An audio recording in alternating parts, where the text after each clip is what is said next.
las tres últimas prácticas de laboratorio para terminar el semestre.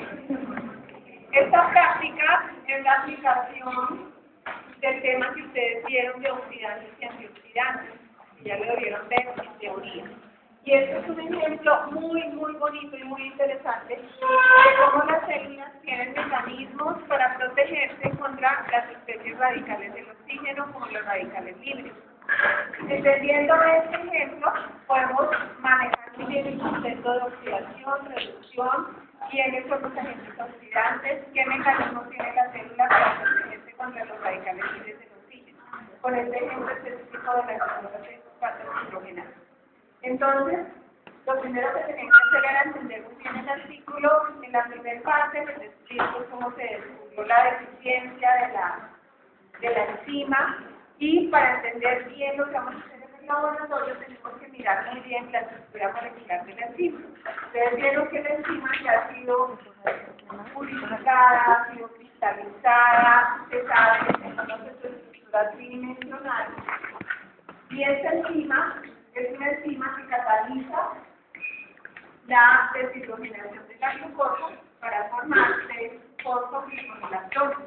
Entonces, primero miremos la estructura de la enzima. En el artículo nos mostraban que su estructura tridimensional es un dímero. ¿Qué quiere decir que es un dímero? ¿Qué tiene que? Dos cadenas constitutivas, exactamente. En su forma activa puede trabajar como dímero o como tetrámero para catalizar la reacción. Ya vamos a ver más adelante la reacción específicamente.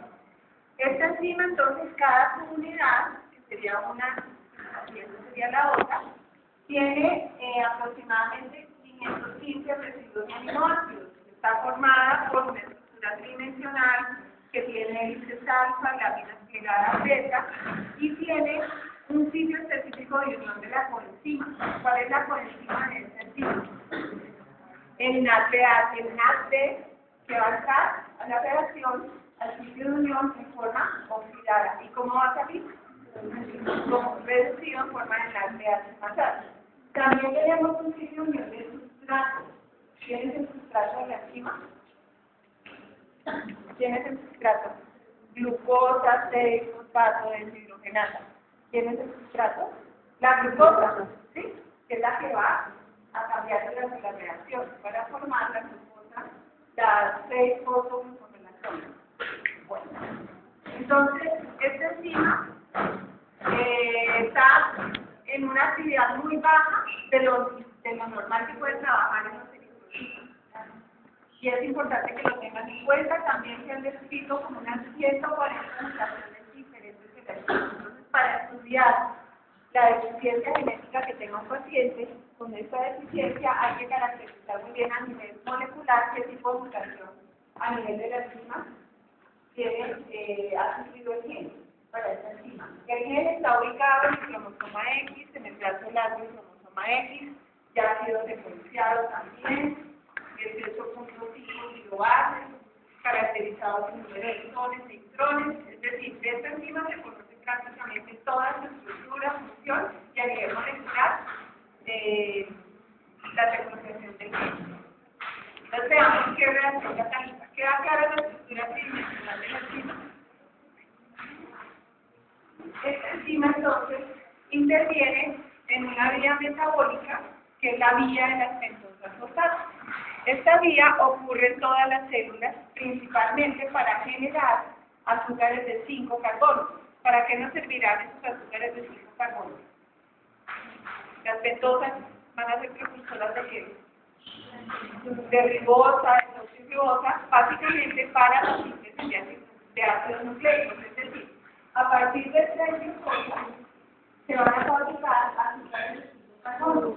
Con la glucosa 5 fosfatos, que tienen 5 carbonos, para ser precursores de los ácidos nucleicos, de los azúcares, de los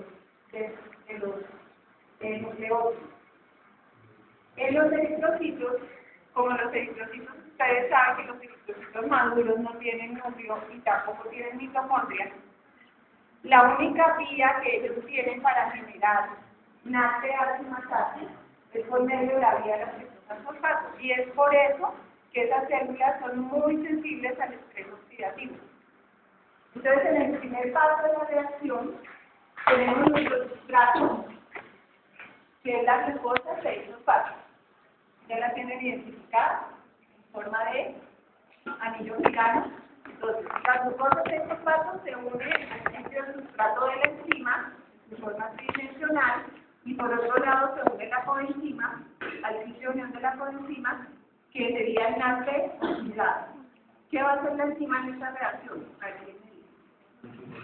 Va a retirar protones de la glucosa del carbono 1 y va a dejar el producto que es la gluconolactona.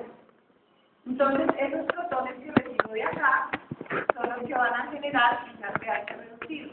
Este sería el producto. Sería el primer paso de darle a las pentosas fosfato. Posteriormente, por acción de la lactonasa, se forma un intermediario que es el ácido fosfoglucónico. Miren acá el grupo carboxilo, 6-fosfato. Posteriormente, en un paso más adelante, se libera el CO2 y quedamos con un compuesto de 5 carbonos, que es la nebulosa 5-fosfato. Y en este paso adicional, tenemos la acción de la 6-fosfogluconato deshidrogenasa, que también va a generar un pH reducido. Entonces, en esta vía de los pentosas fosfatos, ¿en qué puntos se generan pH reducidos? En el primer paso, por medio de la acción de la glucosa deshidrogenasa, y también mediante la acción combinada de la 6-fosfogluconato deshidrogenasa. Ahora bien, ¿para qué nos sirve ese pH más alto que se genera en el eritrocito? ¿Quién me dice? ¿Cuál sería la función del pH más alto en el eritrocito?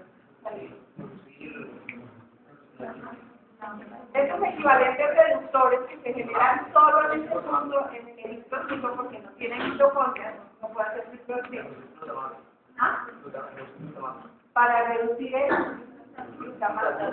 Glutatión, ¿no? Porque el glutamato es un aminoácido. El glutatión es un tripéptido. Gamma, glutamina, entonces, por un lado, el pH más alto que se forma en la vía de las pentosas del eritrocito va a donar los protones para la acción de la glutatión reductasa y va a ser, ¿quién es GLDSG? El glutatión oxidado quede reducido y ese glutatión reducido mediante la acción combinada de la glutatión peroxidasa que hace esta enzima, la glutatión peroxidasa. Va a desaparecer ese peróxido de hidrógeno que es tan malo para los eritrocitos y para todas las células.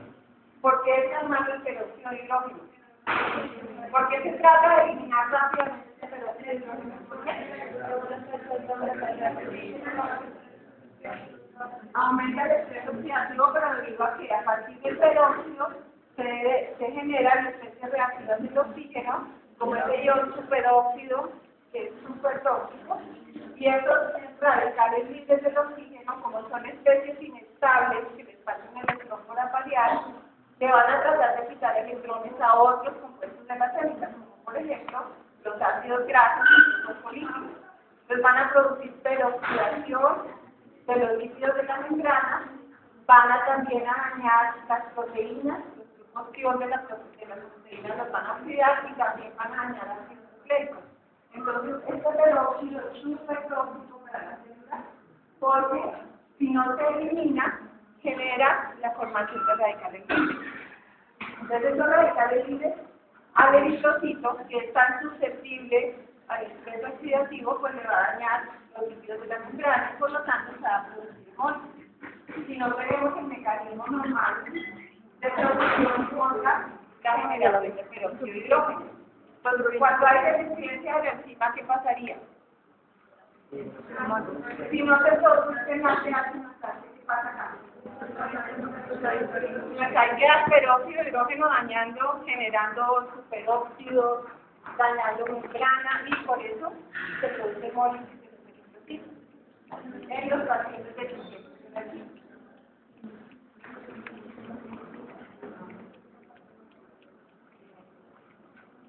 Otra función muy importante del NADPH más H tiene que ver con la hemoglobina. ¿Quién puede explicar esa función? Pues el NADPH más H es por encima de la hemoglobina. Entonces hay una enzima que se llama metahemoglobina resultante que realiza la conversión de hemoglobina. No hay hemoglobina, hay una anemia. Ahí se disminuye el transporte de oxígeno básicamente. La anemia, la hemólisis se hace importante en la membrana celular, pero en este caso se está asociando la donación de oxígeno. Entonces, cuando hay deficiencia de la enzima, las células no tienen el mecanismo de protección contra el estrés oxidativo, cuando están sometidas a un estrés oxidativo. Entonces, a esas células se les oxida el grupo de la hemoglobina. Recuerden que la hemoglobina fisiológicamente activa para poder unir el oxígeno debe estar en esta forma, con el hierro, pero es decir, debe ser la hemoglobina reducida. Esta hemoglobina que tiene el grupo N, cuatro cadenas polipeptídicas que cada una un grupo N, une dos átomos de oxígeno, siempre y cuando el hierro esté en ese estado reducido. Pero cuando la hemoglobina se oxida, el grupo N, que le pasa al hierro, queda en estado férrico y ese hierro no puede transportar el oxígeno. Y se denomina este grupo N, la hemoglobina, en el estado como metahemoglobina. Vuelvo a repetir. Hablemos de la normalidad. En los eritrocitos están repletos de hemoglobina en su interior, cuatro cadenas polipeptídicas, cada una con un grupo N. Este grupo N cada una tiene su hierro. Para que ese hierro pueda unir el oxígeno y lo pueda transportar en el organismo, ¿sí? ¿Cómo debe estar ese hierro? En este estado. Pero debe estar reducido.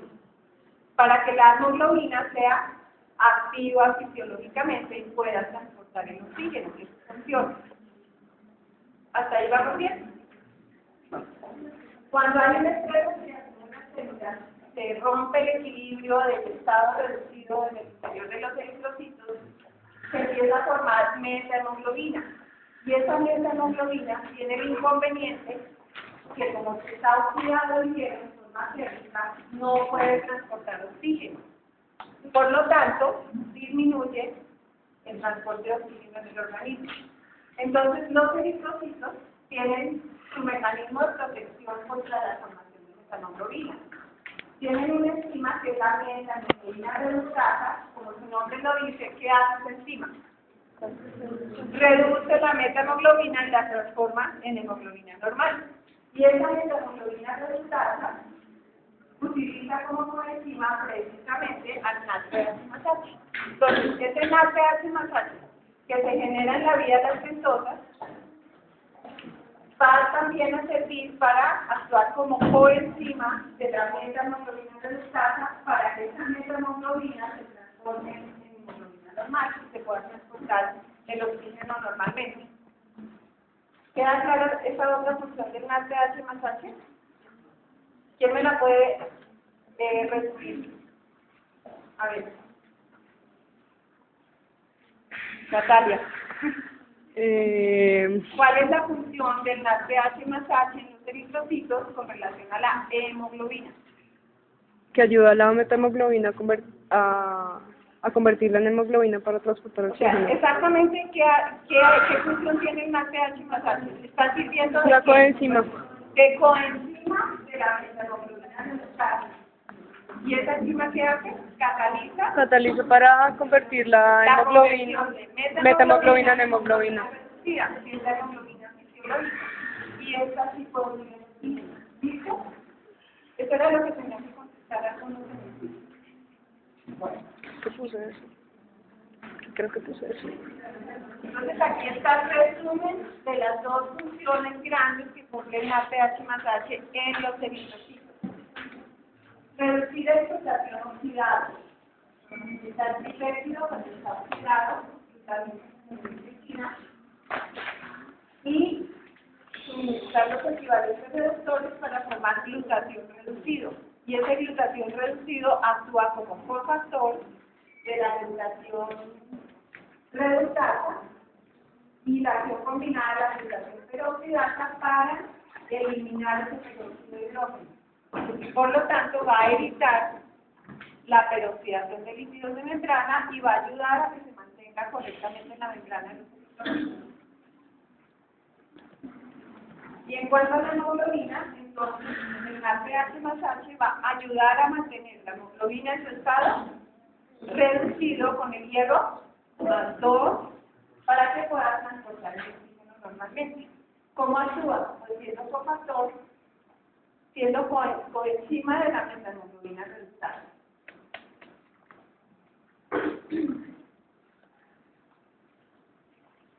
Bueno, en el artículo les describiría las mutaciones que se han descrito de la enzima. Tengan en cuenta que de las enfermedades genéticas, esta es la más común que existe. Se han descrito más o menos 400 millones de personas que tienen la deficiencia alrededor de todo el mundo. Es la más común de las deficiencias genéticas. ¿De qué dependen los grados de deficiencia de la enzima? Porque hay una deficiencia severa, que el individuo no tiene la actividad de la enzima nula, y hay otras actividades moderadas. ¿De qué depende? Del tipo de mutación que tenga cada individuo. Ahí en el artículo les decían que se han descrito 140 mutaciones diferentes para ese gen. Entonces, ustedes van a hacer un diagnóstico molecular de un paciente que tenga la deficiencia. ¿Cómo se haría ese diagnóstico? ¿Mediante cuál método? Podrían precisar, este paciente tiene la mutación puntual en una deleción en el punto tal de gen de la enzima. ¿Cómo podrían saber eso? Porque el PCR sería lo único y lo ideal, pero como aquí no tenemos PCR en todos los laboratorios, se hace una detección espectrofotométrica por la disminución de la actividad de la enzima. ¿Cómo la vamos a hacer hoy en el laboratorio? ¿Cómo vamos a estudiar la actividad de la enzima? ¿Mediante qué tipo de prueba? Vamos a cuantificar la enzima en las células del paciente deficiente o qué? ¿Cómo va a ser la detección? Va a ser una prueba cualitativa. Sencillamente vamos a ver células normales, células deficientes y qué ocurre con un indicador de óxido de reducción que es el ácido de metileno. Solamente vamos a hacer una prueba cualitativa. Esta no es de diagnóstico, es solamente ver si hay o no deficiencia si las células tienen o no la deficiencia, mediante visualización con ácido de metileno. Bueno.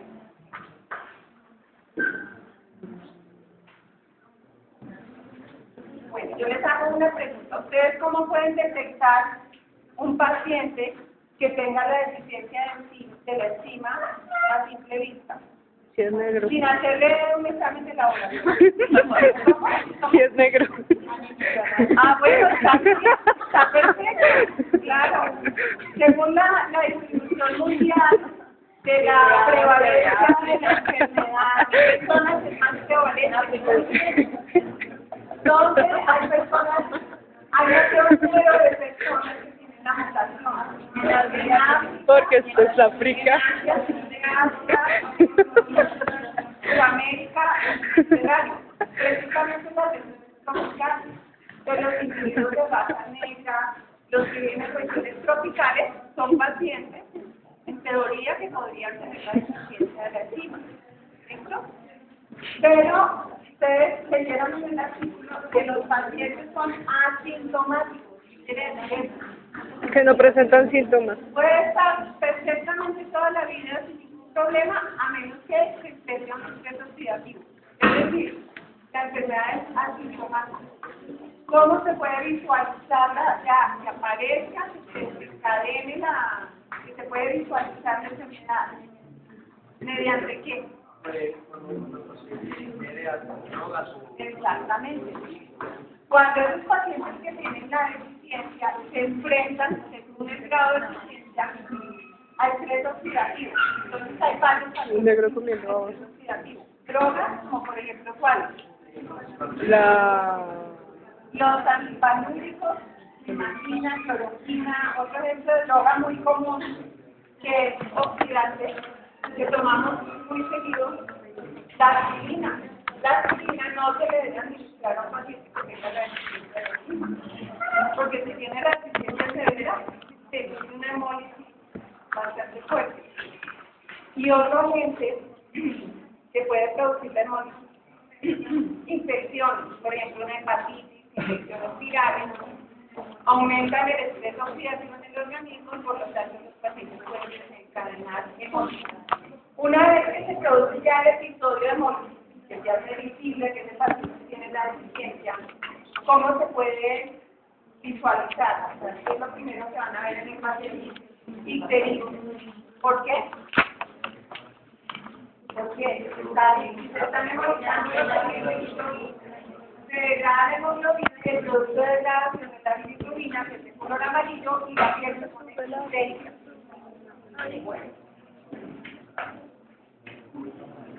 Entonces, tengan en cuenta que los pacientes con la deficiencia son asintomáticos. Es decir, no se puede visualizar que tienen la enfermedad a menos que se enfrenten a una oxidación. Cuando ya tienen el episodio de hemólisis aguda, entonces puede ser inducida por drogas, por infecciones, e inicialmente se descubrió esta enfermedad por el favismo, porque los pacientes con la deficiencia, cuando comían habas, que tiene un compuesto muy oxidante, era el que inducía la hemólisis, y por eso empezaron a estudiar la enfermedad. Bueno, entonces la anemia hemolítica, un paciente que tenga anemia hemolítica que no se sabe por qué puede tener esta deficiencia y presenta ictericia. En cuanto a los marcadores de laboratorio que podemos medir, cuando ya hay hemólisis, en un paciente con esta deficiencia, el aumento de bilirrubina no conjugada en el plasma, reticulocitosis. ¿Por qué aumentan los reticulocitos? A ver quién me dice. En un paciente que tiene anemia hemolítica, ¿cuál es el mecanismo del organismo para reponer todos esos eritrocitos? Pues formar más eritrocitos, entonces aumentan las células precursoras, que son los reticulocitos. Entonces, aumenta el número de eritrocitos. Y también se libera la lactato deshidrogenasa al plasma, entonces aumenta el plasma.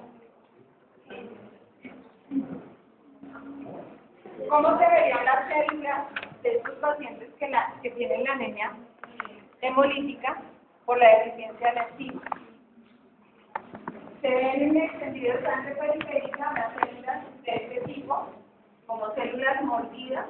Entonces, por eso se llama anemia hemolítica no esferocítica. Tengan en cuenta que hay muchas clases de anemia y vamos a ver también por deficiencia de hierro también hay otra clase de anemia o anemia megaloblástica y las células se ven diferentes. En este caso es anemia hemolítica no esferocítica. Y también es típico de los pacientes que tienen esta hemólisis, cuando se hace la tinción con cristal violeta de las células hemolizadas, la aparición de cuerpos de Heinz. ¿Quién sabe qué son los cuerpos de Heinz? Precipitados de hemoglobina descelularizada, que se hacen visibles por un reactivo. No es ferocítica. Ya está, no redondifica. En cuanto a las mediciones bioquímicas, cuando hay anemia hemolítica, o la de un paciente que tenga deficiencia, ¿qué vamos a medir? Bueno, por un lado, ¿cómo se vería la orina? De los pacientes que tienen ya un episodio de hemolisis. Oscura, ¿debido a qué? Como hay exceso de hemoglobina libre, se tiene que pasar por el riñón.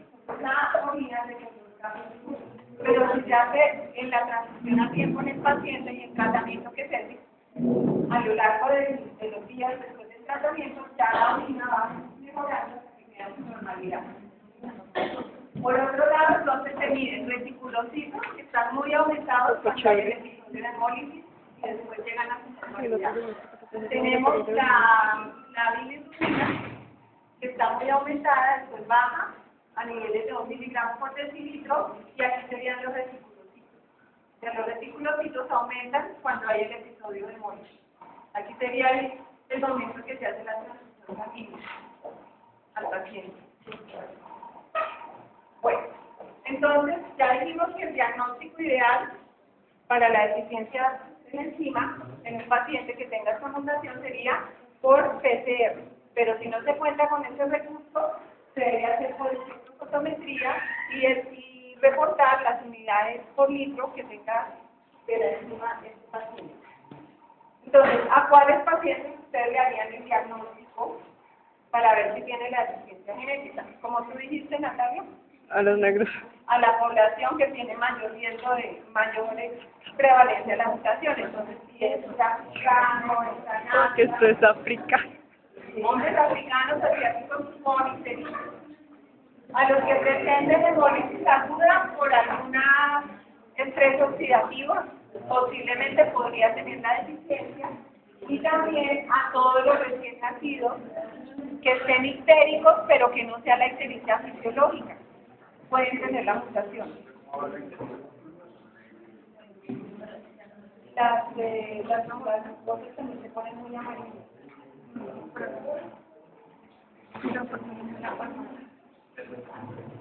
Pero más que todo. Entonces, hoy vamos a trabajar en la determinación cualitativa de la actividad de la enzima.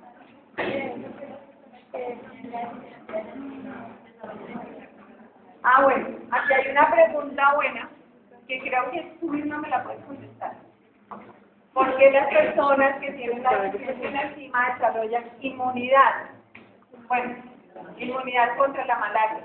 Si ustedes ven la distribución mundial de las zonas maláricas, coinciden precisamente con las zonas donde hay mayor prevalencia de la enfermedad. Entonces, ¿qué relación tiene eso? ¿Quién me puede decir? Eso nos estaría diciendo que la persona que tiene la mutación, que se supone que no es tan buena, se está protegiendo contra la infección del Plasmodium falciparum, que es el que produce la malaria.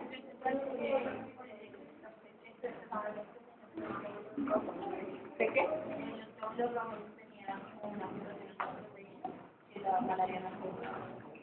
No, ahí lo que pasa, mira, el parásito de la malaria, el Plasmodium, es un protozoario que infecta los eritrocitos. Los invade y cuando está en el interior empieza a multiplicarse asexualmente y forman eritrocitos, que son células hijas que después se rompen y van a infectar otros eritrocitos. Por eso producen fiebre, escalofríos, hasta en Colombia mucha malaria. Entonces, las personas que tienen la deficiencia, supongamos que el Plasmodium alcanza a infectar esos eritrocitos. Pero ¿qué pasa ya para el crecimiento del parásito intracelularmente? Si hay un estrés oxidativo, el parásito no sobrevive, se muere. Entonces, podemos decir que las personas que tienen la mutación se están protegiendo contra la enfermedad, que suena como raro, pero es un mecanismo de protección, y por eso la mutación ha permanecido a lo largo de muchos años en la evolución. Se supone que esas mutaciones malas deben desaparecer en los individuos, pero como está dando protección contra la infección, entonces esa es la relación entre malaria y las personas que tienen deficiencia de la enzima.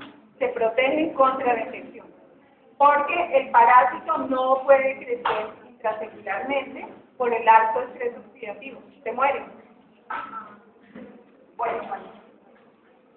Entonces, para la práctica de hoy vamos a usar dos reactivos. El nitrito de sodio, que es un agente oxidante. Entonces, si yo le agrego nitrito de sodio a las células, ¿qué le estoy haciendo a las células normales? ¿Qué estoy oxidando exactamente? La hemoglobina, ¿ya estoy formando? Metahemoglobina. Muy bien. Y el ácido de metileno, ¿qué función va a tener? Reducir. Nos va a servir para visualizar la reacción de manera cualitativa. Entonces, el ácido de metileno trabaja como un indicador de oxidorreducción. Aquí es clave dos cosas. Cuando ustedes tienen el tracito de metileno azul, ahí lo tenemos oxidado. Y cuando cambia de color, que queda en su forma leuco, es porque acepta protones y queda reducido. Eso es clave para el análisis de resultados. Bueno, además el azul de metileno también actúa como cofactor de la metahemoglobina reductasa, también suministra equivalentes de glucosa. Entonces, ¿qué van a hacer hoy? Tres tubos de ensayo. N serían las células normales, MD son las células de pacientes con la deficiencia de la enzima, y el blanco es las células sin ningún tratamiento. Los dúos M y MD tienen previamente servidos por reactivos. La glucosa, ¿qué función tiene la glucosa en este experimento? Es de sustrato de la enzima exactamente. Y el nitrito lo que es la oxidante. Estos dos reactivos ya están servidos acá. No es agua, no lo van a botar. Ustedes solamente van a servir las técnicas, las normales o las existentes, y el azul de metileno.